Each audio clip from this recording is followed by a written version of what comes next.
Olá, amigos. Nós vamos hoje entrevistar aqui no segundo encontro virtual de ferromodelismo o nosso amigo Ricardo Melo Araújo, um dos fundadores da Associação Paranaense de Ferromodelismo e Memória Ferroviária. Ricardo, nos conte um pouquinho da associação, né? Você que foi um dos fundadores, qual foi o objetivo quando vocês fundaram, né, criaram a associação, e como a associação tem representado um papel super importante na divulgação, na promoção do ferromodelismo e na preservação da memória ferroviária.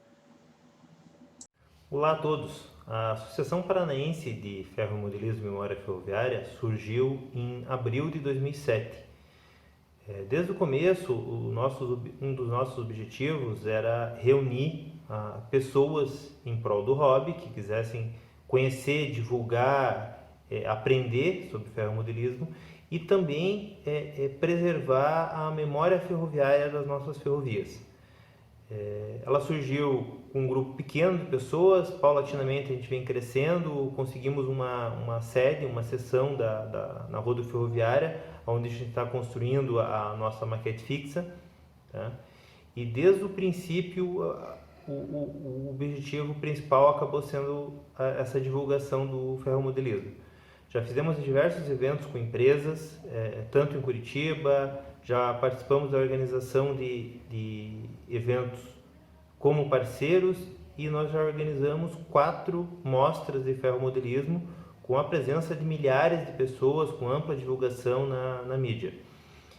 Já organizamos eventos em Maringá também, convite e parceria com uma loja de lá, importante para divulgar o hobby em outros locais, né, ampliar essa divulgação.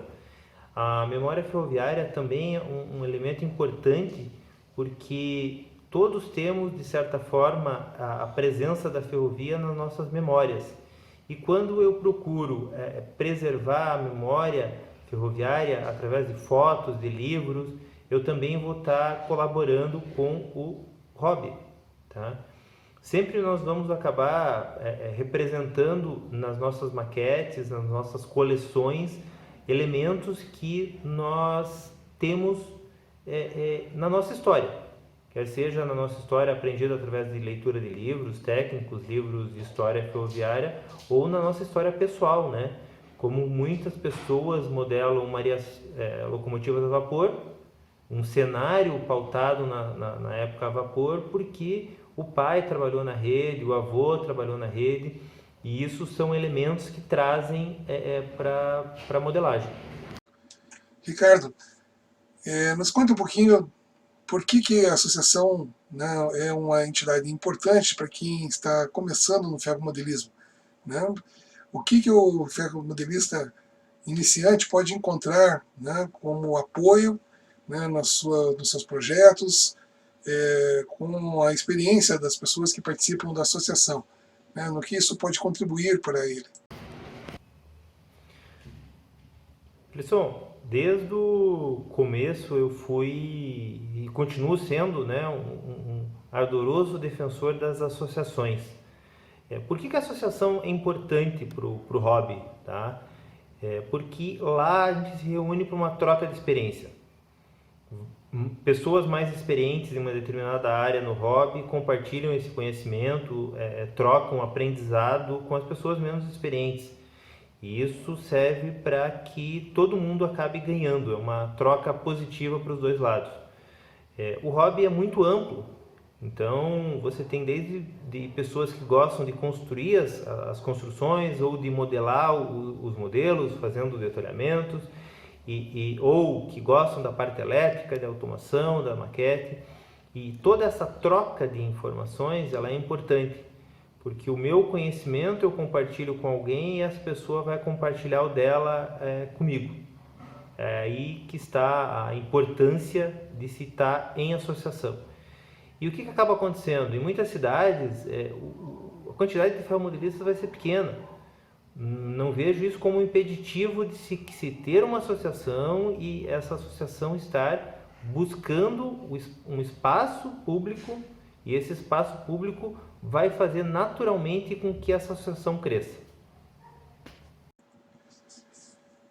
Ricardo, nos conte então mais uma outra questão que a gente gostaria de saber, né, um pouco da maquete da associação, né?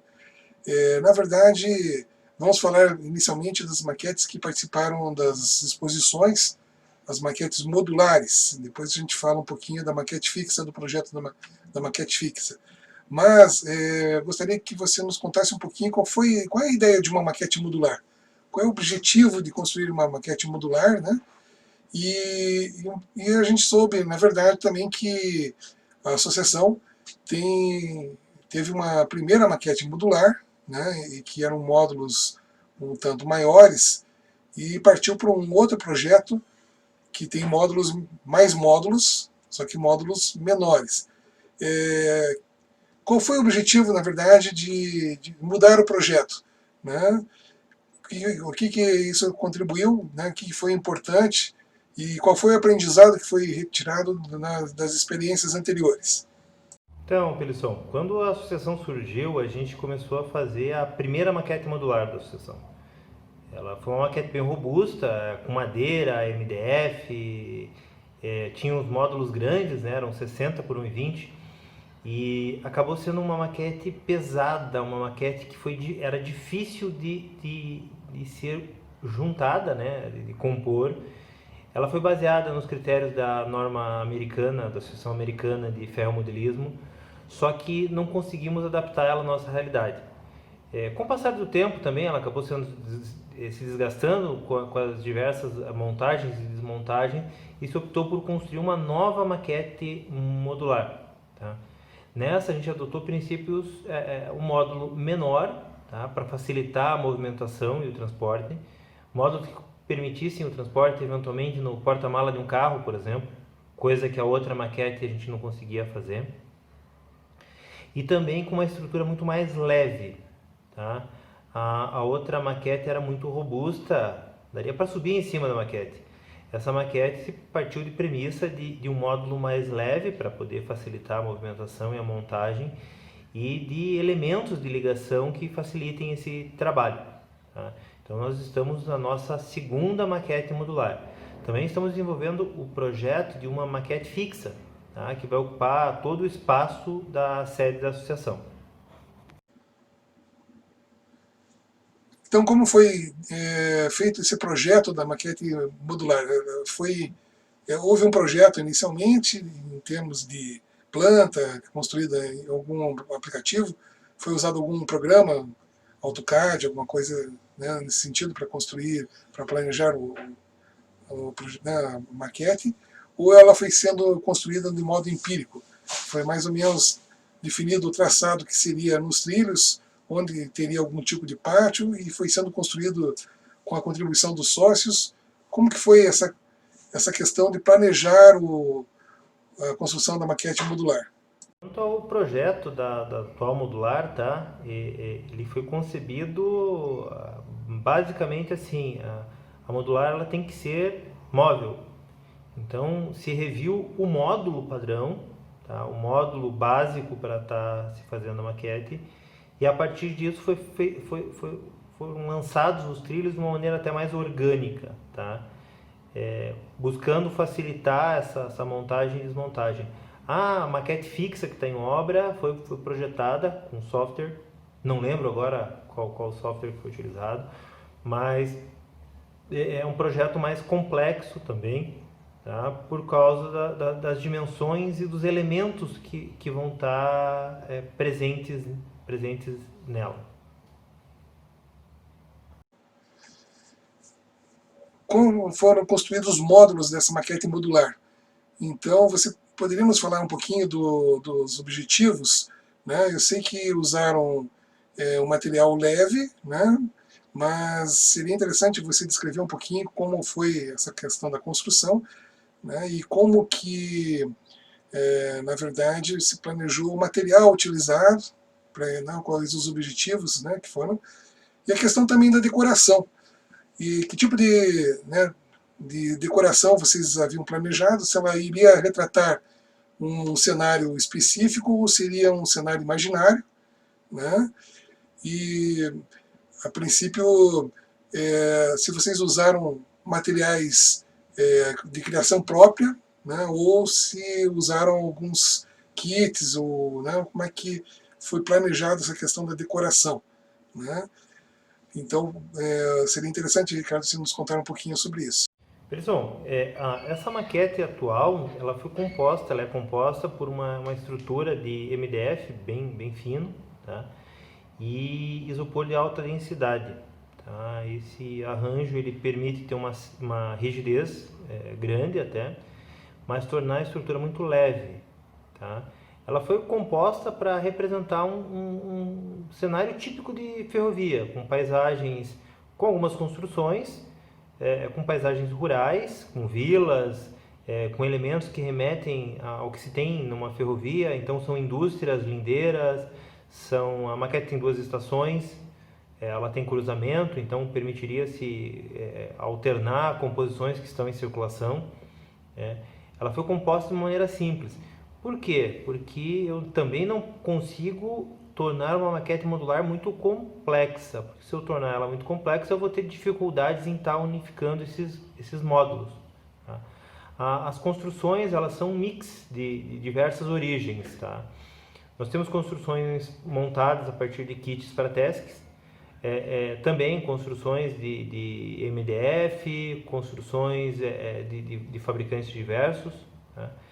E também tem construção livre, né? Nós temos o moinho Pelisson, que faz parte da maquete, e essa pluralidade de elementos é o que a gente encontra sempre nas nossas ferrovias.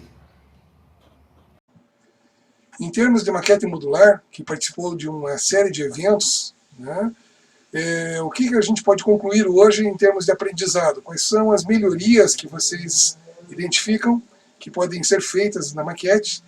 E se hoje vocês manteriam o mesmo projeto ou fariam um tipo de projeto diferente? Se ele atendeu bem às expectativas, né, acredito que aparentemente é um modelo de sucesso, mas eu gostaria que você falasse um pouquinho sobre isso, a experiência dos inúmeros eventos que vocês participaram com essa maquete. A maquete ela é um sucesso porque ela facilitou muito a montagem e desmontagem ao longo do tempo, comparado com a primeira versão nossa. Tá? Ainda persistem algumas dificuldades, né?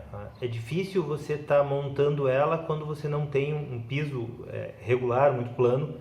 Então, apesar dela possuir elementos para ajustes nos pés, não se consegue muito esse ajuste, né? É difícil, você teria que ter uma superfície sempre muito plana, então esse é um fator que poderia ser pensado em ser melhorado. Tá? E quem sabe a união entre os módulos, ainda apesar de ter facilitado muito em relação à versão anterior, ainda é um cuidado a ser, uma observação a ser realizada. Quem está pensando em construir uma maquete modular, esses 2 pontos, né, é importante se observar.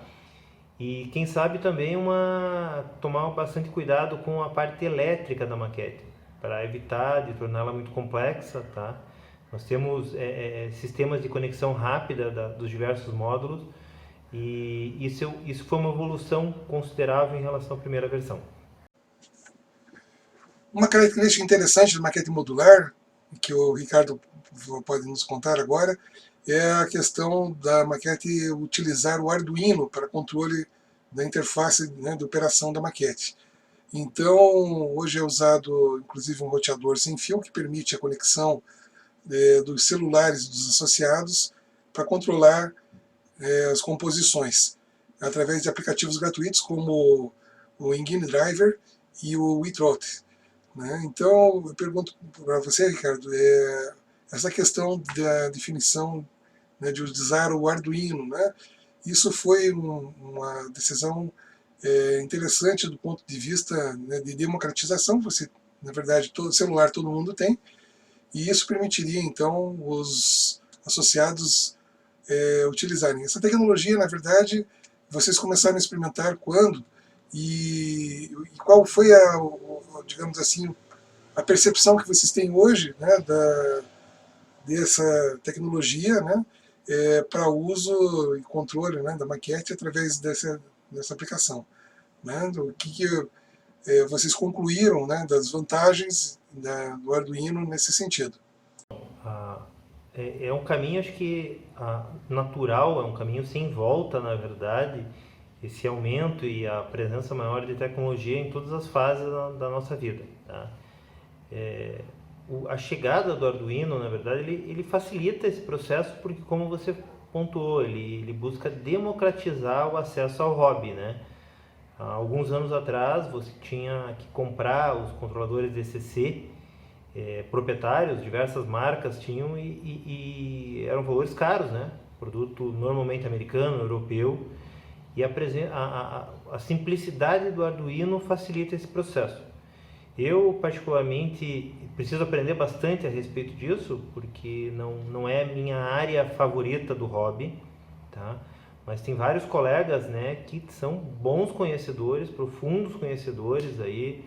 O Clederson, do Expresso Arduino, né, um cara reconhecido aí nacionalmente pela colaboração na democratização do hobby. Outros colegas da associação, não vou enumerar aqui, mas também possuem conhecimento. Por quê? Porque estão desenvolvendo elementos a partir dessa plataforma. Tá?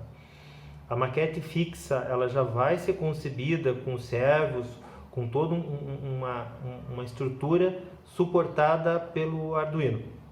Esse é um caminho no hobby, um caminho sem volta, né? É mais um conhecimento que você vai acabar tendo que desenvolver para facilitar a sua vida no hobby, porque uma maquete DCC, ela é uma maquete eletricamente mais simples, né? Só que ela tem uma eletrônica embarcada um pouquinho mais complexa, mas é uma evolução. Para concluir nossa entrevista de hoje, Ricardo, eu pergunto a você, então, qual é o conselho que você daria para o ferromodelista iniciante, que é aquele que está começando no hobby, né? O que ele que às vezes encontra certas dificuldades, né? Onde ele deve buscar essas informações, o que a associação pode contribuir para quem tem dúvidas e precisa, né, esclarecer informações, né? E também para aquele ferromodelista veterano que já é experiente no hobby, quer trocar ideias, né? E como, na verdade, as diversas pessoas que têm perfis diferentes acabam interagindo, né, dentro da associação. Tem aquela pessoa que gosta de rodar os seus trens apenas, colocar na maquete e rodar o trem. Tem aquela pessoa que gosta de construir um cenário, né? Tem aquela pessoa que não se interessa pelas miniaturas e gosta de trem de verdade, mas já que a Associação Paranaense de Ferromodelismo e Memória Ferroviária também trabalha com o acervo ferroviário, né, de trens de verdade, né, essas pessoas também podem acabar interagindo.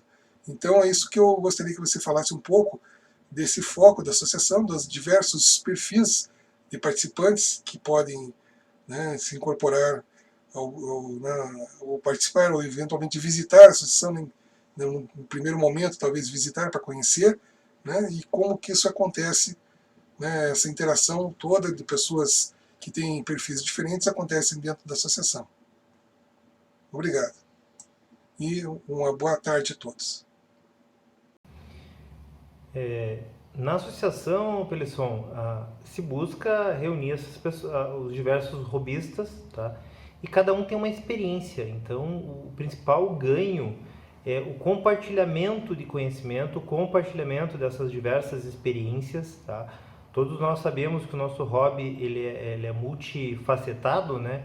Então, se tem desde pessoas que gostam de construções, que têm grandes habilidades em maquetaria, alguns têm mais habilidades no detalhamento de vagões e locomotivas, outros têm grandes conhecimentos de elétrica, automação.